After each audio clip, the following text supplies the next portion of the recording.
क्या आपको भी लगता है कि दुनिया के सारे दुख सिर्फ आपकी ही किस्मत में हैं? रुकिए, ये कहानी आपकी सोच बदल देगी। एक शहर में सोमेश नाम का एक व्यक्ति रहता था।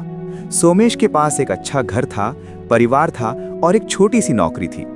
लेकिन सोमेश कभी खुश नहीं रहता था। उसे हमेशा लगता था कि भगवान ने दुनिया का सारा बोझ और दुख सिर्फ उसी की झोली में डाल दिया है। जब वो सुबह ऑफिस के लिए निकलता तो अपने पड़ोसी को बड़ी कार में जाते देख सोचता, काश मेरी किस्मत भी ऐसी होती। इसे देखो कितनी ऐश की जिंदगी जी रहा है। जब वो अपने किसी बीमार रिश्तेदार को देखता तो उसे लगता कि उसकी खुद की छोटी सी सर्दी खांसी दुनिया की सबसे बड़ी बीमारी है। सोमेश हर वक्त ईश्वर को कोसता रहता, हे भगवान, तूने मुझे ही इतने गम क्यों दिए? मेरी किस्मत इतनी फूटी क्यों है? एक रात सोमेश बहुत उदास मन से सोया। नींद में उसे एक अद्भुत सपना आया।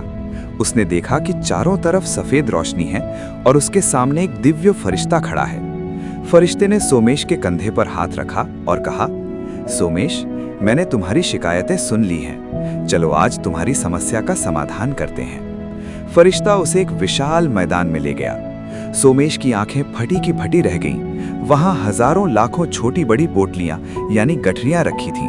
फरिश्ते ने कहा, सोमेश, इस मैदान में मौजूद हर पोटली में एक इंसान का दुख और उसकी परेशानियां बंधी हैं। तुम अपनी परेशानियों की पोटली यहाँ छोड़ दो और इस पूरे मैदान में से जो भी पोटली तुम्हें सबसे हल्की और अच्छी लगे उसे उठा लो। आज से वही तुम्हारी जिंदगी होगी। सोमेश बहुत खुश हुआ। उसने तुरंत अपनी पुरानी मटमैली पोटली जमीन पर फेंकी और नई किस्मत तलाशने निकल पड़ा। सोमेश को सबसे पहले एक बहुत ही छोटी और सफेद रंग की मखमली पोटली दिखी। उसे लगा कि जितनी छोटी पोटली उतना ही कम दुख।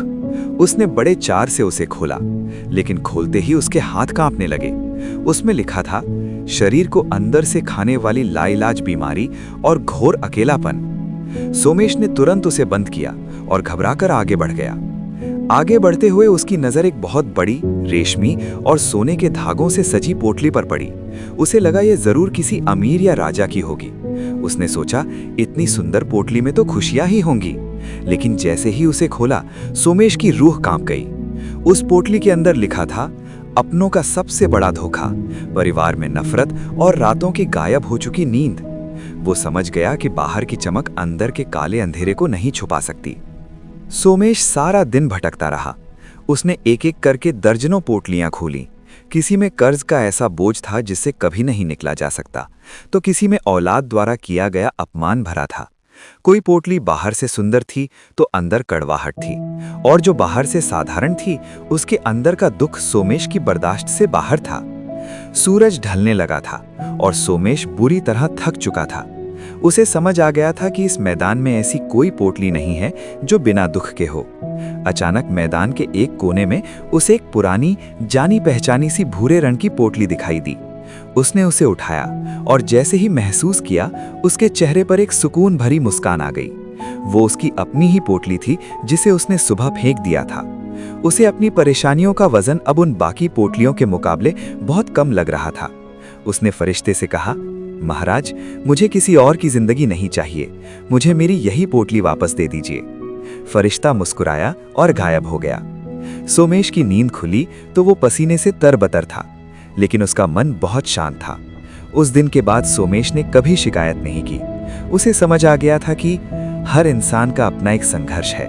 हम दूसरों की सिर्फ मुस्कुराहट देखते हैं, उनके पीछे के आंसू नहीं।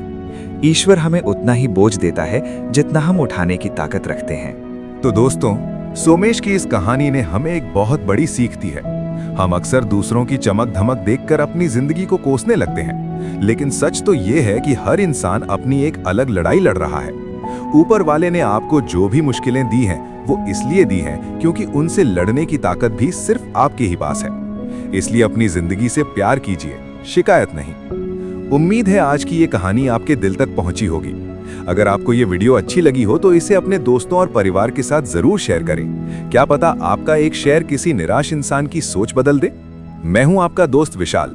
मिलूंगा आपसे अगली एक ऐसी ही दिल को छू लेने वाली कहानी के साथ। तब तक के लिए हंसते रहिए, मुस्कुराते रहिए और सुनते रहिए जीवंता स्टोरीज। जय हिंद।